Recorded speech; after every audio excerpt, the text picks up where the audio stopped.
bihamdih. Assalamualaikum warahmatullahi wabarakatuh. Alhamdulillah wa asyhadu an la ilaha illallah wa asyhadu anna Muhammadan abduhu wa rasuluh.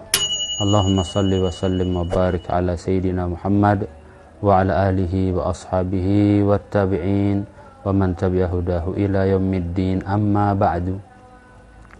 Menanggapi permintaan teman-teman admin Hikmatur Rahim Official tentang rekaman pengajian pagi yang sudah dilaksanakan 2 hari yang lalu, tetapi karena kualitas audio maupun video yang kurang bagus, maka saya akan mengulang apa yang sudah saya sampaikan pada pengajian saat itu. Adapun topik yang kami bahas saat itu adalah tentang mazhab Asy-Syafi'i rahimahullahu ta'ala. Al-Imam Asy-Syafi'i rahimahullah adalah satu dari 4 mazhab yang populer kita kenal di dunia Islam. Adapun yang pertama yang dari segi senioritas dan pengikutnya adalah Imam Abu Hanifah rahimahullah. Beliau wafat tahun 150. Pada tahun yang sama Al-Imam Asy-Syafi'i dilahirkan. Maka ada candaan dari pengikut Imam Abu Hanifah mengatakan Imam Syafi'i tidak berani bertemu dengan Imam Abu Hanifah. Makanya ditunggu dulu Imam Abu Hanifah itu meninggal. Pengikut Imam Asy-Syafi'i mengatakan hal yang sama. Imam Hanafi tidak berani bertemu dengan Imam Syafi'i, makanya beliau langsung pergi ketika Imam Syafi'i datang. Kemudian setelah Imam Abu Hanifah dari segi senioritas adalah Imam Malik bin Anas, Imam Daril Hijrah, Imam Ahlul Madinah. Beliau wafat tahun 174. Pada tahun 175 Imam Lais bin Sa'ad, salah seorang ulama yang oleh Imam Syafi'i dinyatakan sebagai afqahu min Malik, lebih faqih daripada Imam Malik. Tapi karena pengikut dan murid-murid beliau tidak menyebarkan pemikiran beliau, maka beliau menjadi redup dan tidak dikenal, tidak berkembang hasil ijtihad yang beliau fatwakan dan seterusnya. Lalu setelah Imam Malik barulah Imam Asy-Syafi'i rahimahullah. Lahir 150, wafat tahun 204. Setelah itu barulah Imam Ahmad bin Hanbal yang wafat tahun 241. Nah, semua imam yang 4 ini ada kaitan satu sama yang lainnya. Imam Asy-Syafi'i adalah murid secara tidak langsung Imam Hanafi. Karena Imam Syafi'i pernah berguru pada murid Imam Abu Hanifah, itu Muhammad bin Hasan Asy-Syaibani. Imam Malik juga guru Imam Asy-Syafi'i secara langsung. Bahkan kira-kira 1 tahun beliau belajar pada Imam Malik.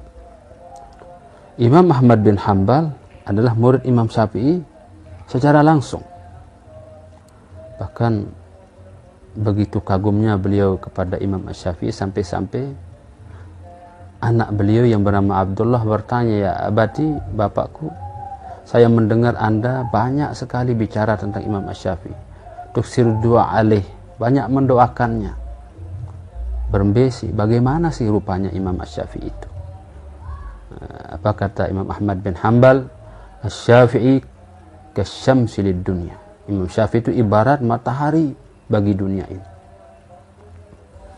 Jadi Imam Asy-Syafi'i rahimahullah, beliau dilahirkan di Gaza menurut pendapat yang paling sahih.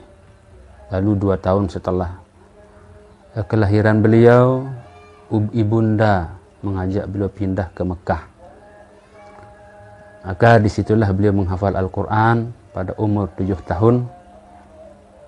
Lalu umur 10 tahun beliau sudah menghafal kitab Al-Muwatta, kitab hadis yang paling sahih saat itu. Dan beliau juga berguru kepada ulama-ulama yang ada di Mekah, termasuk pada Imam Muslim bin Khalid Az-Zanji, mufti saat itu, Imam Sufyan bin Uyainah, qiraat beliau juga di dalam membaca Al-Quran sama seperti penduduk Mekah saat itu pada umumnya. Karena saat itu yang berkembang dari segi qiraat bacaan Al-Quran, penduduk Mekah itu mengikuti bacaan Imam Ibnu Katsir Al-Makki. Maka walaupun di dalam membaca rangkaian ayat dalam mazhab Syafi'i kita sama dengan beliau, artinya begitu suratul ladzina an'amta 'alaihim tidak jeda tapi langsung suratul ladzina an'amta 'alaihim ghairil maghdubi 'alaihim waladdallin, amin. Karena Imam Syafi'i berpendapat bahwa Fatihah itu dimulai dengan Bismillahirrahmanirrahim, ayat yang pertama. Berbeda dengan imam yang lain yang suratul ladzina an'amta 'alaihim wakaf baru dilanjutkan, karena masing-masing ayat yang berbeda. Tetapi dari segi qiraat bacaan kita dengan Imam Syafi'i jauh sekali perbedaannya. Imam Ibnu Katsir dalam membaca Maliki Yaumiddin tidak panjang, Maliki Yaumiddin. Dalam suratul ladzina an'amta 'alaihim ada rawi beliau yang membaca suratul dengan shad, yaitu Bazzi. Qumbul rawi dari beliau juga membaca sirata dengan sin. Kemudian suratul ladzina an'amta 'alaihim bacaan kita Imam Hafiz dari Asim rahimahumullah. Kalau Imam Ibnu Katsir suratul ladzina an'amta 'alaihim atau siratal ladzina an'amta 'alaihim ghairil maghdubi 'alaihim waladdallin. Jadi ada perbedaan. Maka Imam Syafi'i ketika beliau menjelaskan makna daripada Quran, beliau mengatakan bahwa Quran ini tidak berasal dari kata manapun seperti halnya Taurat dan Injil. Kenapa? Karena beliau membaca Quran itu bukan Quran tapi Quran. Beda dengan pendapat ulama yang masyhur, Quran adalah masdar yang asalnya qara'a dan seterusnya. Jadi Imam Syafi'i rahimahullah beliau belajar pada ulama-ulama yang ada di Mekah saat itu. Maka setelah umur beliau kira-kira 16 tahun, barulah beliau berangkat ke Madinah untuk berguru pada Imam Malik. Setelah kira-kira setahun di sana beliau kembali ke Mekah. Beliau sudah mendapat lisensi untuk berfatwa. Sudah punya hak untuk memberikan fatwa. Nah, ini tentu adalah penghargaan yang sangat besar kepada beliau dari ulama dan masyarakat yang ada saat itu. Nah, setelah beliau lama di Mekah, kemudian tahun 1983-84 beliau berniat untuk melanjutkan aktivitas beliau mencari ilmu dengan mencari murid-murid Imam Abu Hanifah. Karena saat itu ada dua madrasah yang populer di dunia Islam. Istilahnya madrasah Ahlul Hadis, madrasah Ahlul Ra'i. Madrasah Ahlul Hadis yang paling populer di situ dan yang paling berpengaruh, paling besar ulama Imam Malik bin Anas. Kemudian madrasah Ahlul Ra'i itulah Imam Abu Hanifah dan murid-murid beliau. Makanya kalau di Hijaz Ahlul Hadis, kemudian di Irak itu Ahlul Ra'i. Nah, Imam Syafi'i ingin juga mempelajari bagaimana metodologi di dalam istinbat hukum dan seterusnya ada dalam metode yang mereka kembangkan. Maka berangkatlah Imam Syafi'i ke Yaman dengan tujuan untuk mencari ulama di sana, kemudian juga bekerja. Tetapi salah seorang penguasa yang saat itu melihat pengaruh Imam Syafi'i terus berkembang, dia khawatir sehingga muncullah sifat hasad dengki dalam dirinya, lalu dia memfitnah Imam Asy-Syafi'i, mengadukan hal yang tidak-tidak dan dilaporkan kepada khalifah yang saat itu adalah Harun Ar-Rasyid. Maka Harun Ar-Rasyid memerintahkan anak buahnya untuk menjemput Imam Syafi'i. Dibawalah Imam Syafi'i ke Baghdad, diinterogasi, dan hasilnya adalah beliau dibebaskan. Nah, dari dialog yang sudah dilakukan antara beliau dengan khalifah, demikian juga dengan jaminan yang diberikan oleh Imam Muhammad bin Hasan Asy-Syaibani, ikut memberikan jaminan tentang bahwa Syafi'i ini adalah orang yang baik, tidak seperti yang diisukan dan seterusnya. Maka dari saat itulah beliau belajar kepada Imam Muhammad bin Hasan Asy-Syaibani. Lalu baliklah Imam Syafi'i ke Mekah. Lalu pada tahun 95 Imam Syafi'i kembali lagi ke Baghdad. Kali ini dalam rangka untuk mengajar. Kalau dulu dalam rangka untuk belajar. Disitulah beliau bertemu dengan murid-murid beliau yang ada di sana. Yang paling populer saat itu sampai hari ini adalah Imam Ahmad bin Hanbal. Di situ juga beliau bertemu dengan murid beliau Ishaq bin Rahawayh, Abu Thur, Az-Za'farani, dan lain-lain. Di situ pula Imam Syafi'i menulis kitab yang bernama Al-Hujjah, Ar-Risalah Al-Qadimah. Nah, setelah beberapa lama berada di Baghdad, beliau kembali lagi ke Mekah, dan tahun 99 beliau berangkat ke Mesir, 199. Karena Mesir adalah tempat yang bagus, bi'ah salihah, untuk menyebarkan ide, gagasan, hasil pemikiran dan ijtihad. Berbeda dengan di Madinah yang sudah didominasi oleh Imam Malik dan pengikutnya. Demikian juga dengan Baghdad yang sudah didominasi oleh Imam Abu Hanifah dan murid-murid beliau. Nah, di Mesir itu lokasi yang sangat tepat untuk mengembangkan diri. Maka disitulah mulai menyebar pemikiran Imam Syafi'i, hasil ijtihad beliau, dan seterusnya. Muncullah murid-murid beliau yang paling dikenal sampai hari ini. Di antara mereka ada Imam Al-Buwaiti sebagai murid beliau yang tertua, ada Imam Muzani, ada Imam Yunus bin Abdul A'la, ada Harmalah At-Tujibi, ada Rabi' bin Sulaiman Al-Muradi, ada Rabi' bin Sulaiman Al-Jizi, nisbahnya ke Jizan, Muradi ke Yaman. Maka murid-murid ini dari hasil yang mereka dapatkan selama belajar kepada Imam Asy-Syafi'i, dari kitab yang beliau karang di Mesir seperti demikian juga dengan Al-Imla, Ar-Rad ala Malik, dan seterusnya. Demikian juga dengan kajian-kajian yang mereka dengarkan langsung dari Imam Syafi'i. Maka murid-murid beliau punya mukhtasar-mukhtasar, jadi ringkasan-ringkasan. Maka Imam Al-Buwaiti punya Mukhtasar Al-Buwaiti, Imam Muzani punya Mukhtasar Al-Muzani. Mukhtasar Al-Buwaiti lebih besar dari Mukhtasar Al-Muzani, tapi yang lebih populer adalah Mukhtasar Al-Muzani. Sampai-sampai kitab ini menjadi hadiah, menjadi kado pernikahan, bahkan mas kawin. Kita tahu tentu saat itu tidak gampang mendapatkan satu kitab, karena tidak dijual umum seperti sekarang, sulit, ditulisnya pun sulit, dan seterusnya. Maka setelah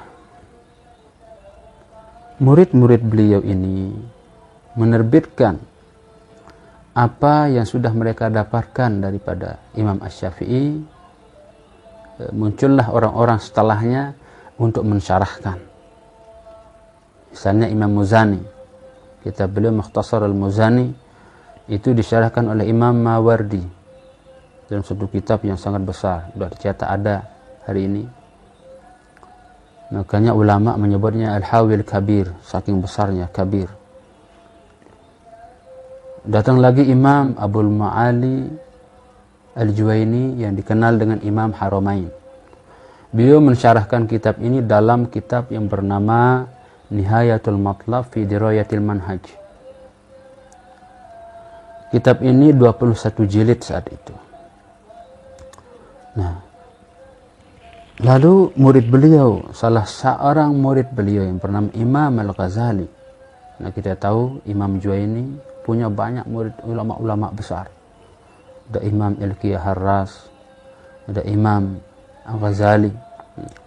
Jadi Imam Al-Ghazali melihat Nihayatul Matlab ini masih terlalu besar, maka beliau meringkas kitab ini menjadi kitab yang lebih pendek yang beliau namakan kitab Al-Basit. Al-Basit masih besar, tapi belum dicetak sampai hari ini. Beliau ringkas lagi menjadi Al-Wasit. Al-Wasit ada yang cetakan 7 jilid, ada yang 3 jilid besar. Al-Wasit masih besar, diringkas lagi oleh Imam Al-Ghazali menjadi Al-Wajiz. Imam Al-Ghazali setelah selesai meringkas, maka beliau kembali ke kitab induknya, yaitu Mukhtasarul Muzani.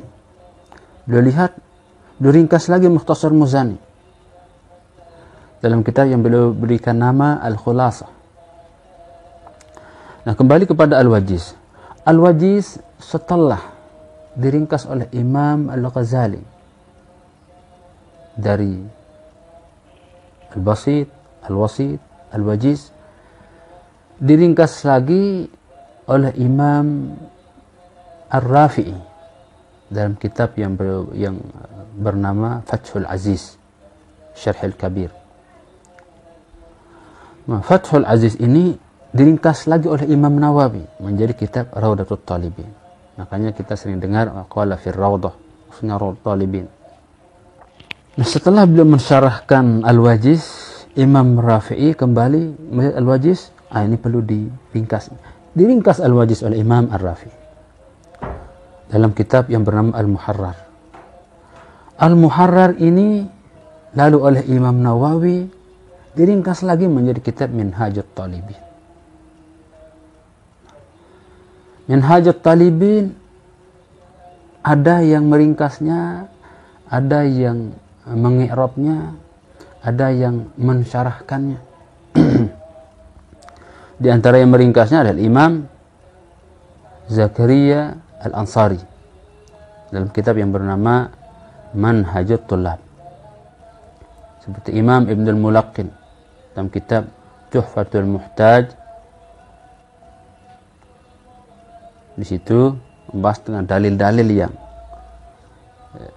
diuraikan sesuai dengan pembahasannya. Lalu ia mensyarahkan ini banyak sekali. Kalau ia mensyarahkan banyak sekali. Bahkan guru saya mengatakan lebih dari 100 syarah sampai hari ini. Karena saya sendiri tidak pernah menghitung, tidak tahu, bahkan saya tahunya hanya beberapa. Tapi yang paling populer dari syarah-syarah yang ada, di antaranya adalah Kanzur Raghibin yang ditulis oleh Imam Jalaluddin Al-Mahalli. Ini di Madrasah As-Salatiyah dipelajari juga. Cuman kita yang dipakai di kelas akhir itu Hasyiata Al-Qalyubi wa Umairah. Jadi Kanzur Raghibin adalah satu daripada syarah min aqdamis syuruh, di antara syarah Minhaj yang paling tua. Datang lagi Imam Asy-Syarbini.